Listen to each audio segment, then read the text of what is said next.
Hey everyone, welcome back to the channel. In today's ETS2 journey, we're starting off in Podgorica, heading through Užice, and finishing the route in Kragujevac. It's a beautiful drive through the Balkans, and along the way, we'll take a moment to talk about the cities we pass through. Share some history, cool facts, and just enjoy the ride together. So sit back, relax, and let's hit the road.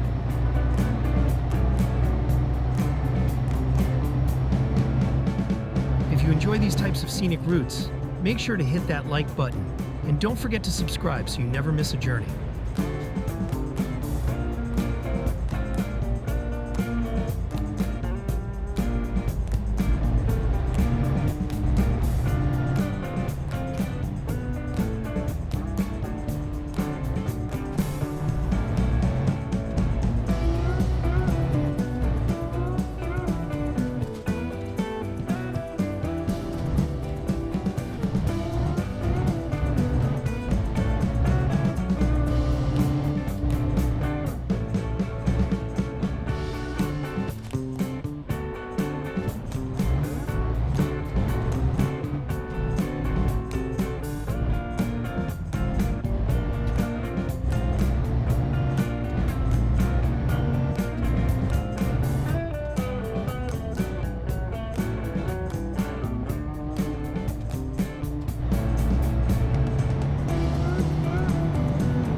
So here we are in Podgorica, the capital of Montenegro, but you might be surprised to hear that it's one of the youngest capitals in Europe.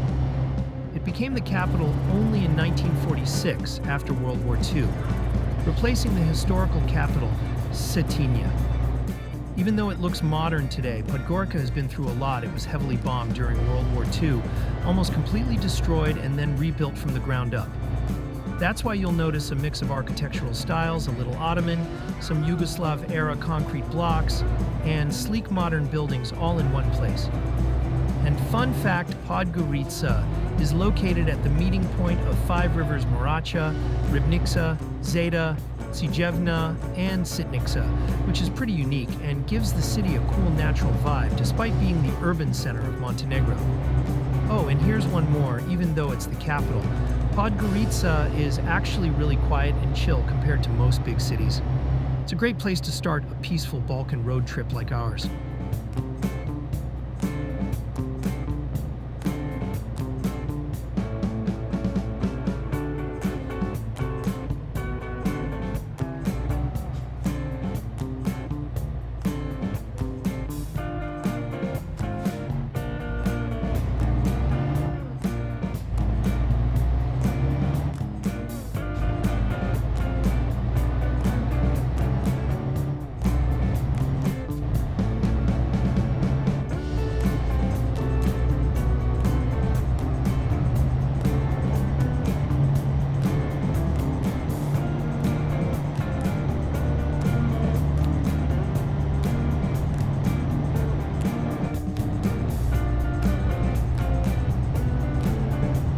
As we pass through Montenegro, one of the most impressive sights is the Moračica Bridge, and trust me, this thing is a monster.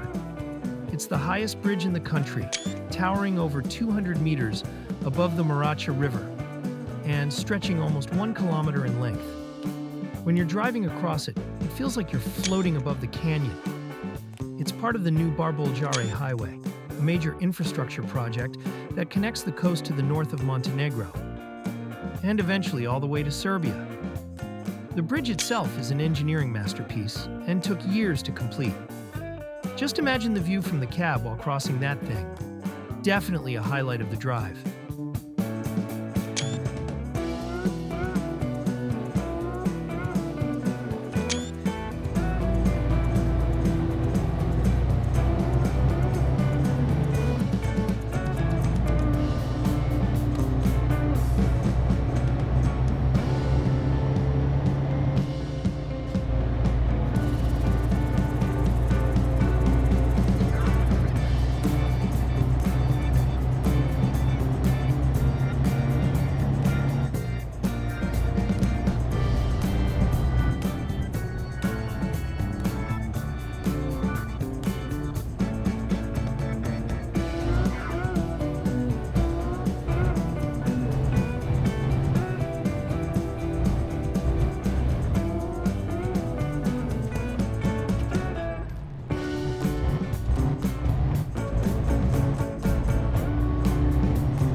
All right, we're now making our way through Užice, a city in western Serbia that might look quiet at first glance, but trust me, it has a fascinating past. One of the most unique things about Užice is that during World War II, it briefly became the center of a short-lived liberated territory called the Republic of Užice. In 1941, Yugoslav partisans managed to push out the German forces and set up their own administration right here. It only lasted for a couple of months, but it was the first free territory in Nazi-occupied Europe. Pretty epic, right? Užice is also known for its dramatic terrain. The city is nestled in a narrow river valley, surrounded by steep hills and rocky cliffs. The Jetinja River flows right through the center, carving out beautiful gorges and canyons. That means driving through here is never boring tight turns, bridges, tunnels, and stunning mountain views all around. And get this, Užice was one of the first cities in this part of Europe to have a hydroelectric power plant. Built in 1900, it was designed based on Nikola Tesla's principles and is still functioning today. That makes it not just a pretty place, but also a pioneer in energy. Whether you're into history, nature, or just enjoying a good mountain road, Užice has something cool to offer. And for us in the cab, it's just one of those memorable stretches of road that makes the drive worth it.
Now we've arrived in Kragujevac, a city right in the heart of Serbia.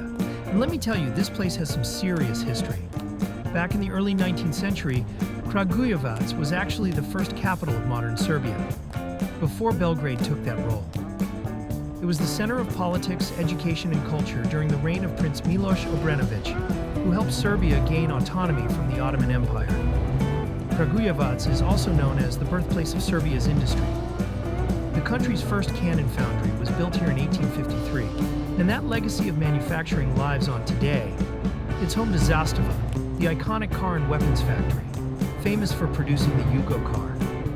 Yep, that little car from the 80s that some people loved and others, not so much. But the city also carries a heavy memory during World War II. In 1941, thousands of civilians were executed by the Nazis in the Kragujevac massacre. Today, the Moračica Memorial Park honors the victims, and it's one of the most powerful historical sites in Serbia. So yeah, Kragujevac is a mix of historic firsts, industrial pride, and deep remembrance. It's more than just a stop on the route. It's a city that helped shape the nation.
Thanks for riding along. See you on the next road.